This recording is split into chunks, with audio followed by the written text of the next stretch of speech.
হাসিনার যেরকম পরিণতি হয়েছে অন্তর্বর্তীকালীন সরকারের তার চাইতে করুণ পরিণত হবে।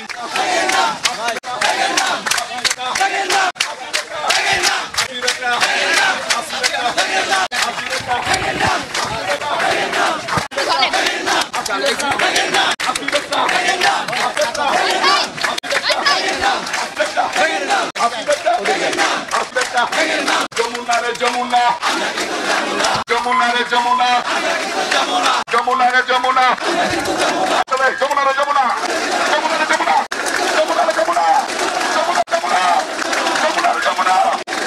আপনি হয়তো জানেন না আমরা কিন্তু যাব না, আপনি হয়তো জানেন না আমরা কিন্তু হয়তো আপনি বুঝেন না, নীলু কম বোঝেন না, নীলু কম বোঝেন না, নীলু কম বোঝেন না, হয়তো আপনি বুঝেন না।